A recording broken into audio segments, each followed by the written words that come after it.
Have you ever wondered how messed up Nigeria is? Now, if you don't understand it, let me try to project what 2027 looks like. And if you understand it, then you will know how messed up Nigeria really is. First and foremost, we have two groups of people who believe that Nigeria must be one, but we must continue to hate ourselves.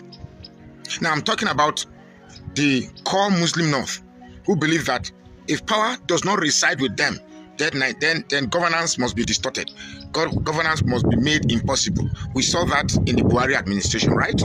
Now, we have another group who believe that if it's not their tribe, anything that bears the coloration of the Yorubas in power, then it's good. No matter how bad it is, it's good so long as it's Yoruba that's on seat. Now we have them. A good example of them is the Tinubu supporters. Now, when you look at 2027, when you look at the coalition, when you look at the Tinubu administration, and when you look at the whole players in the game, you realize that Nigeria is really messed up. Now, you have a Tinubu who heads Nigeria and has the stupid support of certain people who believe he's performing, and the only reason why they see him is because he has wore the perfume of Yoruba. So anytime he does anything, he's good. Jagaban, you're trying. Then we have another group of people who believe that power must return back to the north. I'm talking about Atiku and El-Rufai and the other man, what's his name? They believe that power must return back to the north. Why? I don't know.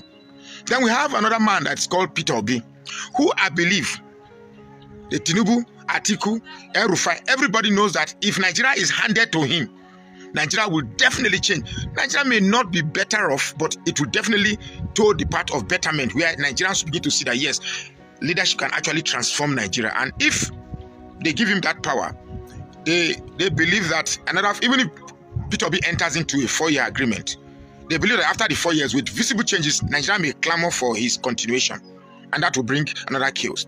Now, but the most disturbing aspect of this whole scenario in 2027 is the fact that no one except Peter Obi is talking about changing Nigeria for the better.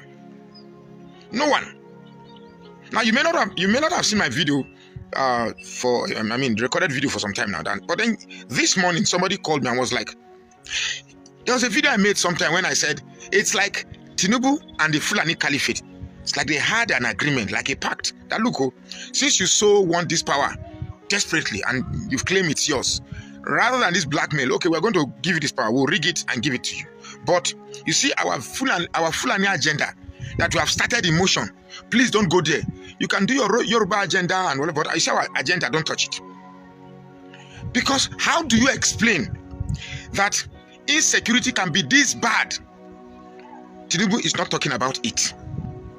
No state of emergency declared in states where there are high-end observation of insecurity. No declaration of state of emergency. So how long will this continue? No, we still have 2 full years to go for this administration to end with no visible achievement, but yet we are talking about the permutations of who becomes the president of this country. Now, here is another scenario I also want to paint. Tinubu, the way I see this man, it is either he becomes president or the country collapses. He doesn't care. If you meet Tinubu now, let's say I'm a fairy godfather, I meet Tinubu. Dear Tinubu, can you sacrifice your presidency for the betterment of Nigeria? I am sure you and I know the answer that will come from Tinubu. No. That man is so obsessed with power. Obsessed. And even those chanting is Yoruba local, Yoruba, they are not even benefiting because they spoiled. I mean, the carnage, the wrath is everywhere, including those that are saying our local. So 2027 is by far the most complicated scenario ever.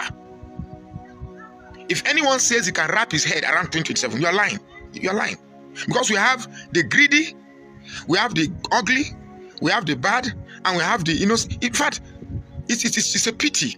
It's a pity that in a world of AI, we have left the computer age. Now we're talking about artificial intelligence, where it says to the fact that civilization has transformed man to the highest form of intelligence, to the extent we can build our own intelligence.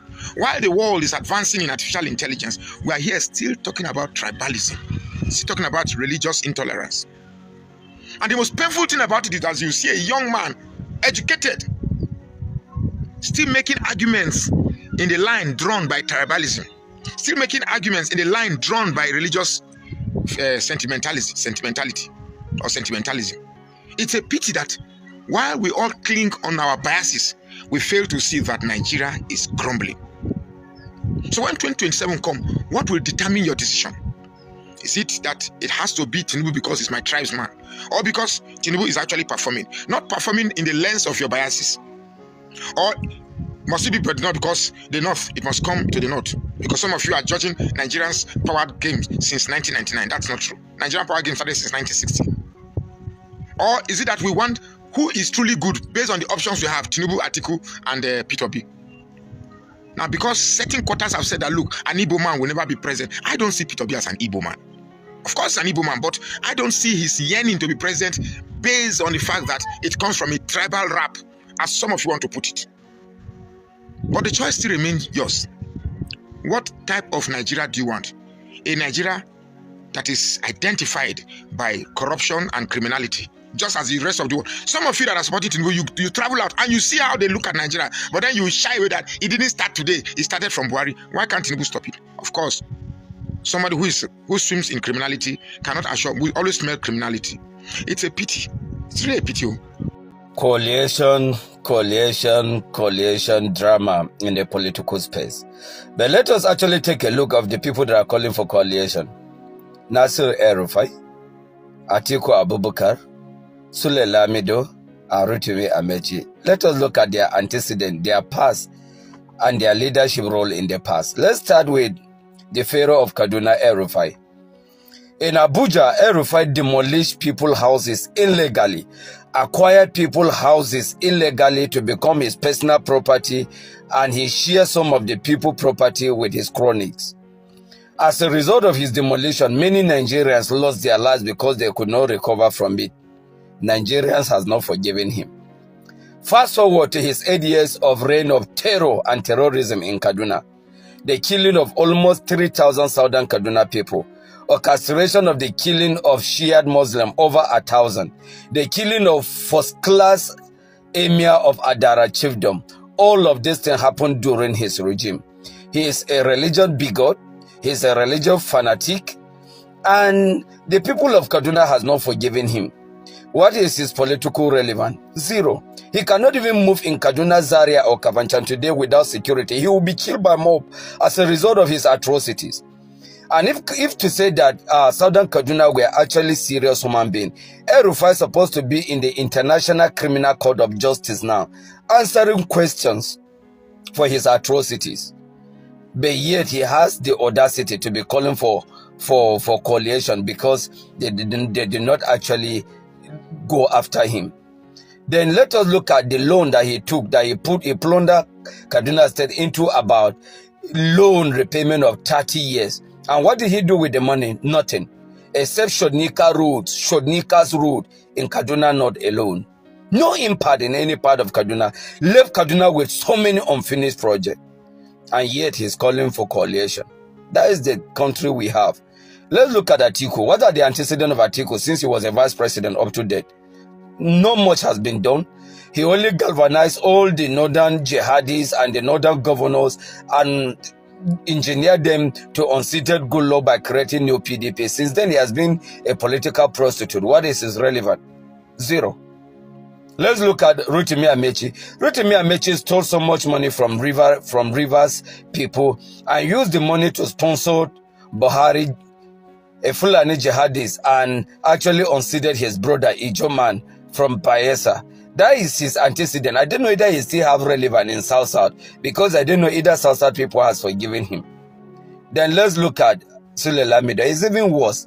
After plundering Jigawa for 8 years, he has become politically irrelevant. Even in the party that he was part of the major founders of the party, he's even irrelevant, even in his party. So these are the people that are making noise, that are calling for coalition. It is high time that as Nigerians, if we are going to be talking about elections and politics, I think it's high time we should start talking about INEC reforms. Let's reform INEC. And let us look at the process of election, free and fair election. Apart from Peter Obi, I don't see anybody in the political space that is better than Tinubu, apart from Peter Obi. But the question is, if today they go into election, do we have an INEC that can conduct a free and fair election, even if Peter Obi is in the ballot? That is the question we should be talking as Nigerians. And I pray that God will reawaken the sense of our sensibility as Nigeria. Let's begin to look at electoral reforms rather than getting distracted by this Fulani oligarchy every day disturbing people as if they are the only people in Nigeria. Yeah, 2027 elections are coming, and I want every Nigerian to take this message very, very seriously. If you are asked in court today to prove beyond reasonable doubt that 2023 elections were being rigged, how will you prove it?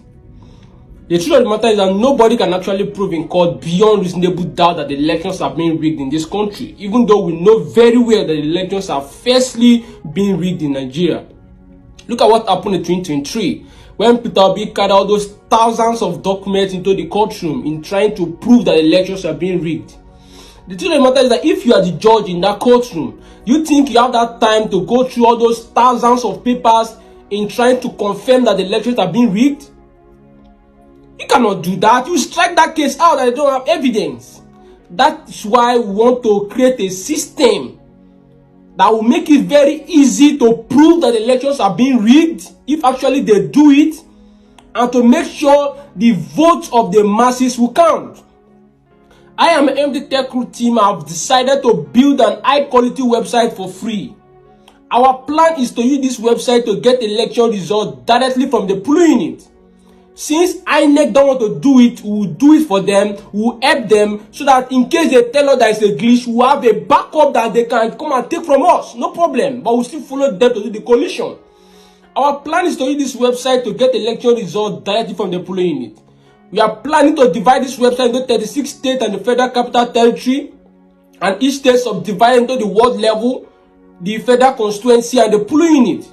And our plan 2027 is that we want to deploy 4 persons to every polling unit all over the country, so that our agent will video the counting of election results and snap the election result and upload both the video and the picture on our website in that polling section. We use this method to take election results all over the country, so that we can follow INEC to do the coalition, and we will know who win the election. And when they say we should prove it, we will prove it easily with our website. In the digital format, not the analog papers. In the digital format, I will prove it beyond reasonable doubt that if elections were being rigged, the elections are being rigged. Mahmoud spent 200 billion deceiving us that they want to transmit the election result from the polling unit by using beavers. After wasting 200 billion, this man came up to tell us with a foolish, reckless excuse that there was a glitch. That's why when people are talking about electoral reform, telling the same thieves, criminals, tyrants, wicked people to say they should reform the system to do something transparent, it gets me crazy. I see it as a waste of time. It is high time we change strategy. INEC is not reliable and cannot be reliable. The only way INEC can be reliable is if we can create a system to monitor INEC. If we can create a system to monitor INEC, that's the only way INEC can be reliable. And this our system is the only way we can use to monitor INEC, by following INEC to get the result and upload to our polling unit, following INEC to the coalition to make sure there is no error. And if there is error in the side, we correct them with real data by the video of the count of the polling unit and the picture of the polling unit. We can able to clarify the elections that are being rigged. We need the support of every well-meaning Nigerian to work with us. INEC cannot be trusted. These people cannot be trusted. A man that wasted 200 billion and is working free is the same man you people are expecting to come and conduct credible election in the name of electoral reform. 2027 is coming. Please join us. The citizens whose voice have been ignored for too long, this is yours. This mandate is not about titles or position. No, it is not about anything else but to reclaim our local government and to restore our dignity and rebuild our communities. It is about those who have been excluded from governance by a broken system. The market woman whose stalls was demolished. The young people who have been left unemployed. the child who was forced to stay home because public schools are closed, and the sick who die because health centers are non-functional. Let me be very clear, this is our time. Yes. And I will not be silent. For too long, the Abuja Area Council has been reduced to a shadow of itself, a shell of what it is meant to be. While the city surface shines, Amak Grassroots have been starved of leadership, service and development. The councils have become invincible, and the people have been abandoned. But I say today that enough is enough. This is not the season for recycled failure. This is the era of new ideas, fresh leadership, of people-oriented governance. The days when few political elites dictate the future of millions are coming to an end. Democracy is not about coronation. It is not an inheritance of a selected few. Yeah, that's so. Democracy is a context. And in true democracy, the people will decide. Yes.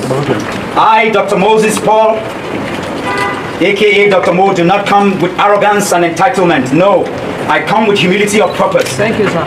The strength of conviction is what drives me, and the readiness to serve. I stand before you to declare that Amak will rise again.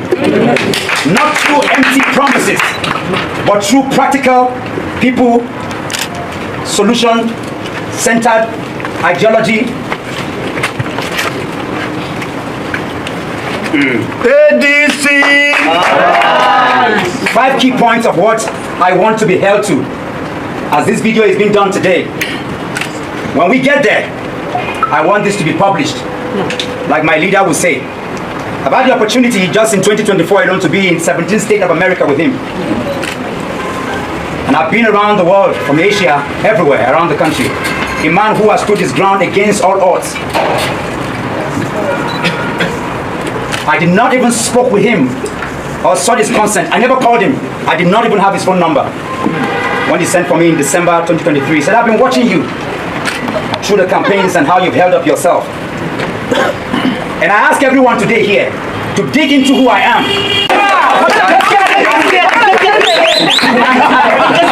Wait, does the thing say this man doesn't speak English? Don't mind them. I know we say your papa. But we go meet across the road. When we jam, you go know. I know say for your head, he does the thing say, see this tiny guy waiting like this. Pepe. What is working on him? They should go and verify. Say Pepe. They should go and verify. You know what impact is? Impact. When something, when Jella never jam you, They don't know. as ADC go jam this FCT, Hi. you know say we don't want to talk all these days, we just dey talk behind it. Our battery don't charge. We will restore our community. Where is called Phase 1 Primary School. I was the head boy in primary school. I was the head boy in my secondary school. I went to private schools. When I travel around the world and people ask, from my first degree to my PhD was done in University of Abuja. So I haven't schooled anywhere else around the world. All my schooling was done in Abuja here. But when I speak in New York, they ask me whether I've been to Cambridge or Harvard or any of Oxford. No. It tells you that quality can come out of Abuja. There is dignity in this place. Exactly, sir. But I've watched through, and sitting here right now, our children are out of school for the last 3 months. 6 months. The reason is because there is total absence of local governance in the FCT and in Amak. The first thing we're going to do is to ensure that there is education for all. Education is priority, regardless of whatever you want to do. I've been an artist, I've been an author, I've been a lecturer, but all of the gravitas and everything that I've ever been, what gave me the basis is education. And to have left our children out of school, it means that some people want to create anarchy. They want to destroy our future. And we are here to ensure that Amak is comparable to Paris to DC, to London. AMAC should be better than London because London was built over 500 years ago. New and emerging cities should be better than the old. But right here we are in AMAC, our children are out of what? School. This is preposterous. It is unacceptable. It is a destruction of the future of the country. Yes. So, my manifesto, like I'm reading out, has to do with the fact that we will take care of education. We will ensure that our healthcare services are functional.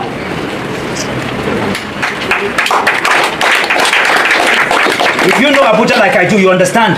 A few years ago, I took a lady here. I went round. The video is there. It went viral. She visited one of the hotels where I was running, and she got sick and paralyzed. We went round Abuja. No hospital will accept her. During the COVID era, there were no beds everywhere. I don't have the time to read out statistics for you because this is just a summary. But to tell you that we will deal with education, we will ensure that Abuja residents have quality healthcare center. We will ensure that businesses are supported. And so we're coming, not people who are deprived. We have a lot of people. If you look at the housing pattern of Abuja. One person owns 10,000 housing units, and yet when you go to Nyanya, when you go to Gwagwa, when you go to places, they sandwich us in one place. A new AMAC is coming. Thank you, sir. An AMAC where once you are 18 or you are 21, you can have a 1-bedroom or a 2-bedroom self-contained to yourself. Now, this is not rhetoric, this is achievable. This is not about prayer. This is based on what we already have in this place. Many of you don't know, but as a geographer, I can tell you, Abuja, AMAC is sitting on a gold belt.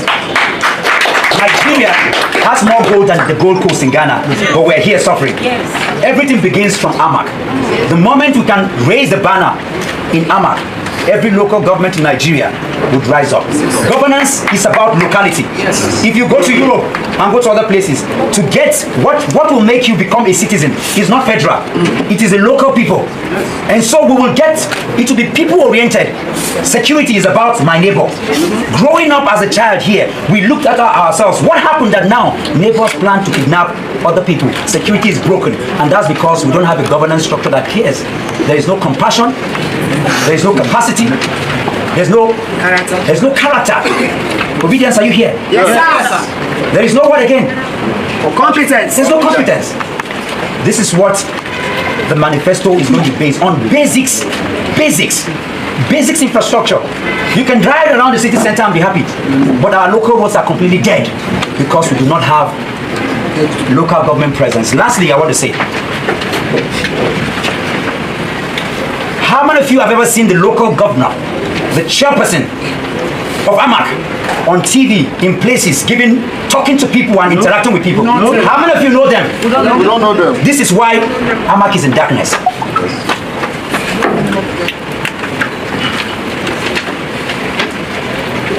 That is about to stop.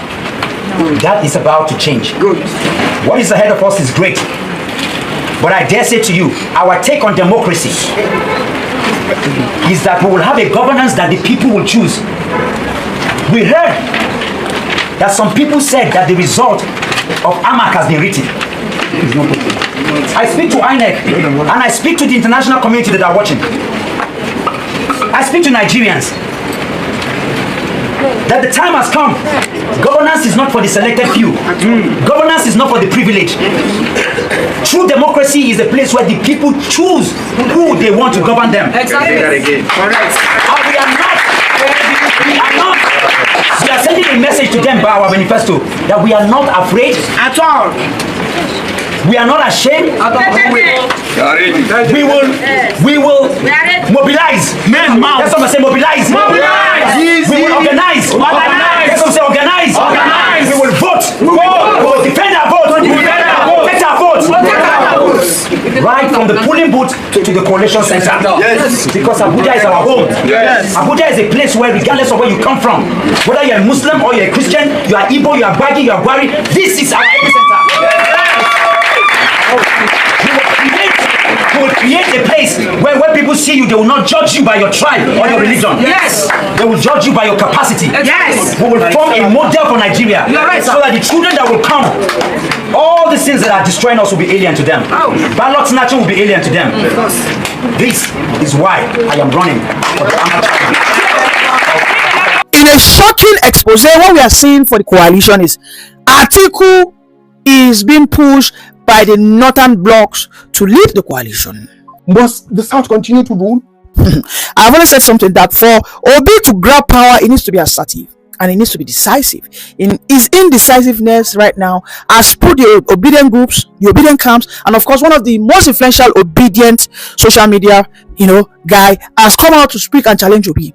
He said, Obi, you need to let us know where we stand. Are you part of the coalition? Are you leading the coalition? Are you deputizing Atiku? But because what we see all over the social media, all the traditional media, is that Atiku is the leader of the coalition.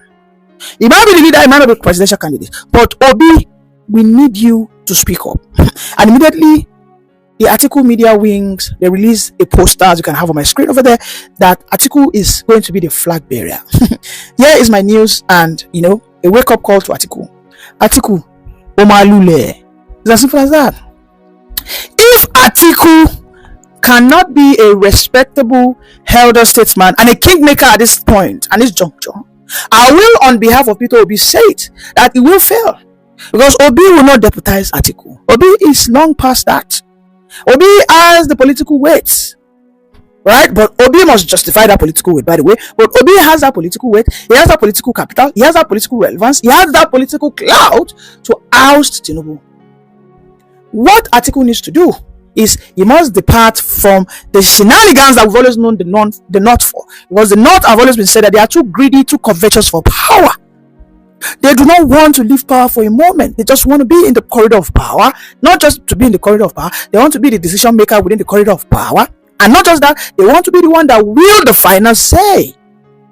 So we in the South are telling Atiku, if you say that you will be leading the coalition and you want to be the presidential candidate, well, Omar Lule, you are going to fail.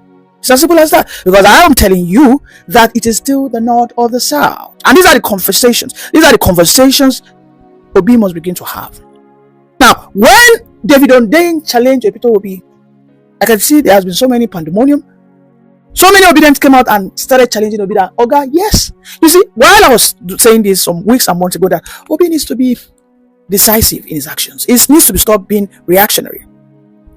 Obi must come out and say that I am part of the coalition, but that coalition must speak equality because it is still the turn of the South. He doesn't even have to openly, say that I want to lead. But he wants to say that I want to be the part of the coalition, and that coalition must speak to the spirits, of the Nigerian dichotomy. Period. What is the spirit of dichotomy? The spirit of Nigerian dichotomy is that the North will have his own turn of 8 years. The South will have its own turn of 8 years. The same very thing Atiku did, he left PDP. Atiku was everywhere saying it, that I left PDP because Jonathan, yes, might be failing in terms of insecurity, but I left because it is still the turn of the North. Yes, and then he went to APC. He contested alongside Buhari. Buhari defeated him, and Buhari became the flag bearer of APC. Atiku left because he felt that the South were trying to usurp their turn. So Obi must stand for the South, stand for his people. Then he can stand for Nigeria. Nigeria is a state. She knows that she is internally divided into two: the larger North and the larger South. In the South, we might have our subgroups: the Southeast, the South, the Southwest. In the North, they have their own subgroup. They have the Northeast, the Northwest, and the North Central, of course, which is currently contestable, right?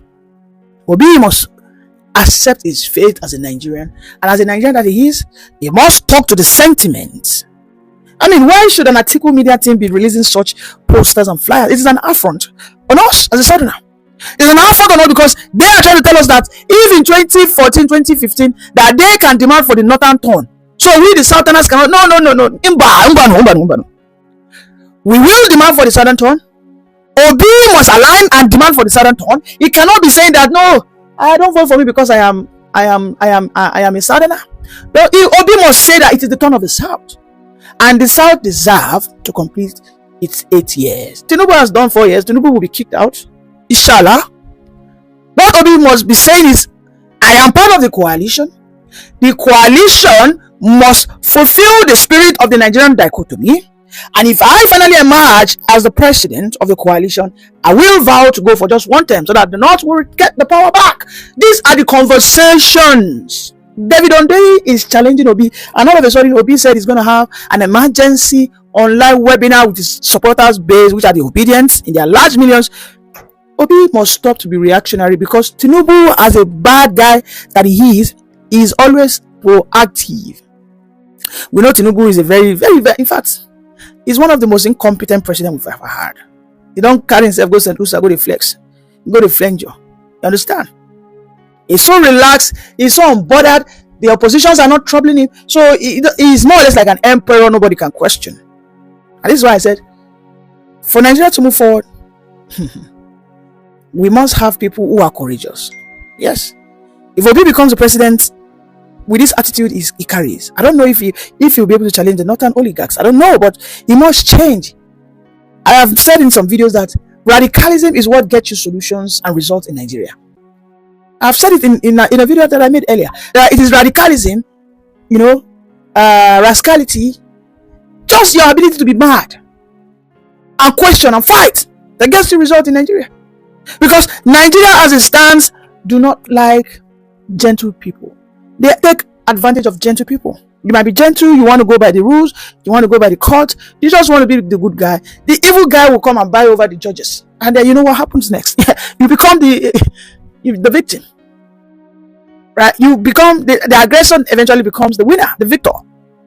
Instead of you who is a victim to become the victor, you become the loser. So Atiku once again must understand that the South have been reawakened. Finally, we know our rights, and we will not support someone who will go and deputize him. No. If Obi go and deputize Atiku, I can guarantee that he will lose his political relevance. Obi will not dare it. It is better Obi loses now. And maybe in 2031, Obi will not say, okay, I will run as vice president to anybody. Or he signs out. Either of it. But Obi, as at now, will be committing what we call political harakiri, political suicide. If he says, it doesn't matter, there's nothing like Southern Turn, let me deputize Atiku, let us just kick out. Oh God, there is something we call North and South, and it exists, and it is not ready to go. It won't go. For it to go, Nigeria will split. When Nigeria splits, when I have my Southwest region that we proudly call the Abuja Republic, when my brothers in the Southeast have their own region, that is what called the Biafrans, then within that our little fold of a country, we can say that, okay, there won't be anything called the Jebus, the Oyos, we are all Yoruba, so it doesn't matter, we do not want bang bang.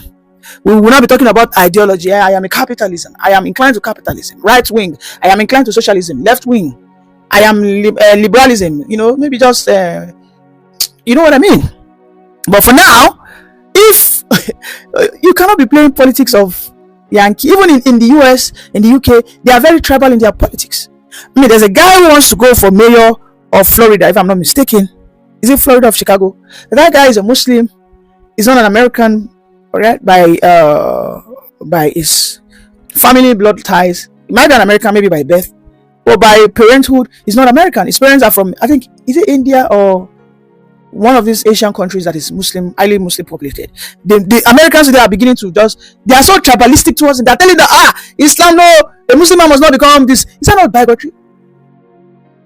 Because they want to preserve. They don't want to watch their people get eroded. They don't want to get their people heavily Islamized. That is for America. America that is like 600 years ahead of us in democracy. Those ones. They don't practice democracies in the what? Is in these early 18th centuries. 1760, when they collect their independence. They don't practice democracies in that time. So now because you want to play, I don't know what sentiment my guy is trying to please. You think if it was the turn of the North and Tinubu is the current president and Tinubu says he wants to go a third term, or Atiku, if it's the turn of this, he will say it is the turn of the North, that Tinubu. So what is the big deal? You see, I have come to that realization that why we in the South, we have always felt cheated. Why we've always felt we are behind the North in politics. It's simple, because we have had leaders who are trying to be politically correct when they shouldn't. We have had leaders who are selfish. Leaders who lack the courage. Yes. We have seen how the North will tell us that Tinubu's tax bill wants to destroy the North. He wants to destroy the religion.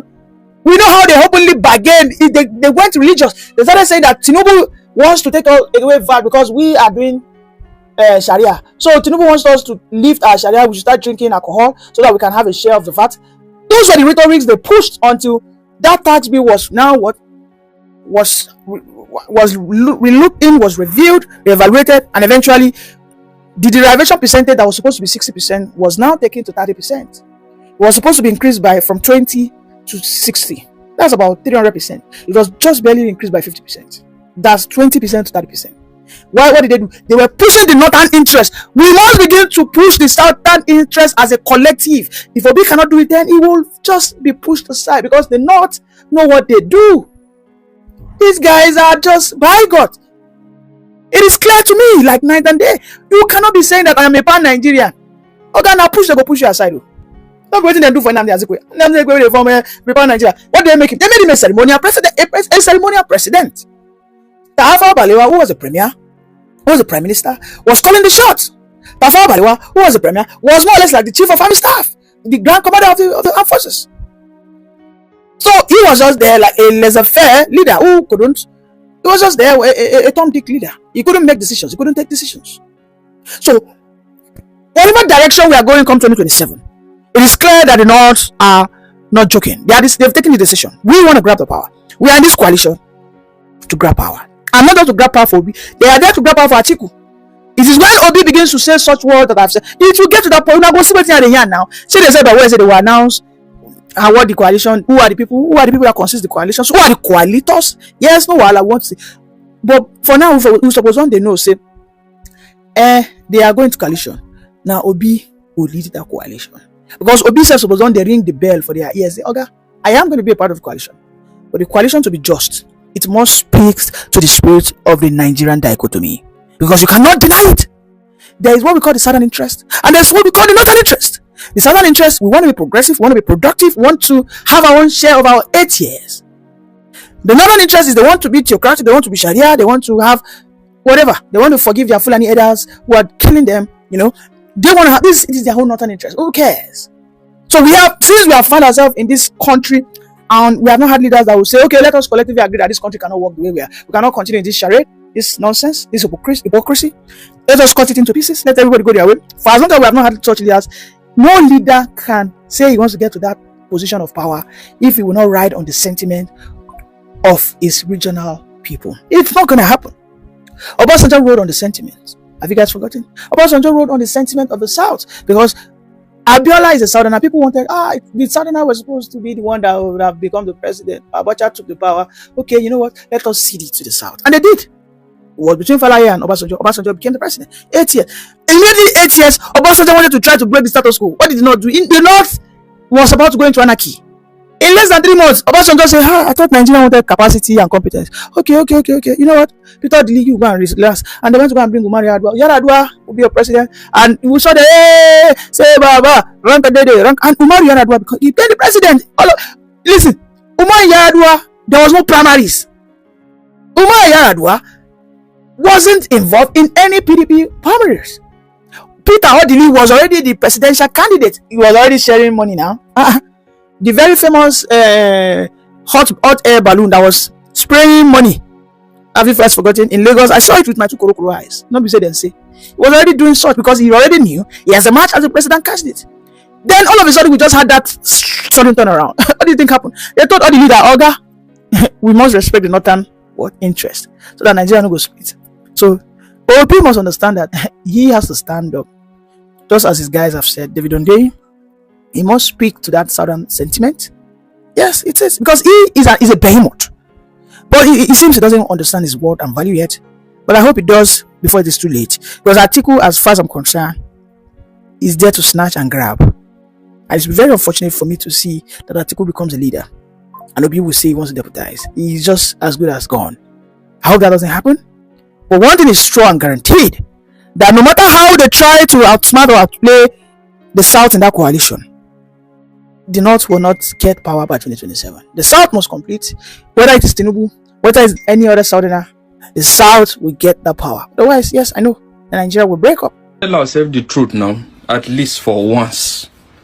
See, I'm going to speak and a lot of people will think I'm speaking like a Biafran. I want us to reason like analytical human beings. The fact is the division of Nigeria with all the indications on ground so far is inevitable. the division of Nigeria is inevitable without implementing the regional system of government. Okay, let's look at the indicators. Number one, the fact is, the issue of national insecurity at the moment happens to be majorly a northern problem, right? You quite agree with me on that. And in that regards now, any government of the day, any president at the moment that is not of the northern descent or northern origin that tries to fix that, if he's hoping to come for a second tenure, I bet you he can't succeed in that.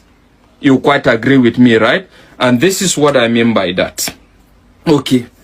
In addressing, considering bringing into view now what happened recently in Benue, just the normal issue of farmers herders clashes as they call it, right? Okay. In fixing this kind of situations, now forget about the deployment of military, police, whatever the president coming to visit. You quite agree with me that that doesn't solve anything and it's not going to solve anything. The only thing that will solve that to some certain extent is we having a situation where there is ranches established for herders, right? That is to say, the herders must be in tune with changing times. Because you quite agree with me, there's no developed country you go to in this world today that you'll find a situation where animals wander all around. There is none. You can never find any developed country of that nature. But in so doing now, if the president of the day tries to enforce that, it's going to be rejected by the northerners to some certain extent, evidently clear even in the past, right? Considering the fact that these people are citizens or whatever, they are nomadic in nature, right? That has always been the conversation. They are nomadic in nature, so they move from places to places. And the fact is, I don't know where we're actually getting this. Okay, if you say you are nomadic in nature, how do you expect the government to account for you? Have you ever seen a country where you have citizens being nomadic in nature and the government can account for them and make budget for? So you see, the fact is, the herders must be in tune with changing times, but they are not ready for that. And even the politicians are not ready to have that conversation. Let's look at the issue of dialogue. We need to preach dialogue. We need to be accommodating. There's enough to share, according to Tinubu. But looking at it, you quite agree with me that as far as this life, this nature is concerned now, people have metamorphosized over time, which is the fact that people no more just live because they want to embrace each other in love and peace and harmony. There are two things that guide and regulate the conduct of humanity. One, adequate enforcement of the law. Even in developed countries. That is to say, you know that when you do this, this will happen. You must reap for it. You will go in for it. That makes people behave to some certain extent. Another thing that guides people's conduct is the fact that they must be subordinate and superior. Right? That is to say, in anywhere I live for there to be peace, is either they must be, you are the senior, I am the junior. So you know that when you try me, I will finish you, and me that knows that you are more powerful than me, I will not try you. Those are the things that keeps people in check. But if you think that we're going to sit down and be, in as much as we desire one Nigeria, we want to preach and we want to be all accommodating, we believe we're stronger together, but it's not the preaching of peace and love or whatever that keeps people together. These two indications are what keeps people together. And you quite agree with me to some certain extent, the two is missing. There is no adequate enforcement of laws. We are under-policed. Even the armed forces is overwhelmed, and a lot of other things. So what will keep people in check? So what we are fighting for at the moment is a situation where who is more powerful? Is it me, the Fulani man? Is it me, the Yoruba man? Is it me, the Igbo man? Or is it me, the Hausa man? The fact is, that must be sorted out. When it's sorted out, now everybody will know his position and people now will just decide to keep quiet and whatever. Looking at it, when you now introduce our religious extremism in all aspects as well, that is evident in the country. You have a lot of radical Muslims, radical Christians who are not ready to tolerate each other. The only thing that will make us tolerate each other, let's tell ourselves the truth, is the full implementation of the law and the adequate protection of the vulnerable. That is just it. And all these things are missing.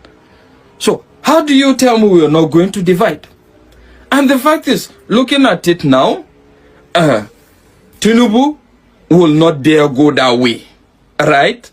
Because by the time he tries to introduce that, okay, there must be establishment of ranches to curtail the free movement of the Fulanis, you quite agree with me that he is going to lose a lot of... the fact is he's already losing at the same time as far as the North is concerned at the moment.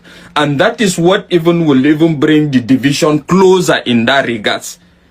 In the sense that Tinubu doesn't look like somebody that is ready to let go of the fact that this 8 years is his birthright. And at the same time, the Northerners are not ready to give it to him. So when you have a clash of the titans, Abi, that is what I refer to this 2027. Forget about this defection. Clash of the titans is going to definitely give birth to something. So, with all these indications on ground, my brother, the issue of one Nigeria, we are going to get better, will remain nothing but a delusion. Hi guys, thank you very much for staying to the end of this video. Please kindly drop your comment below the comment section, share this video, make it go viral so that Nigerians will understand what is happening in the Nigerian political landscape. Thank you. See you in my next video. Bye for now.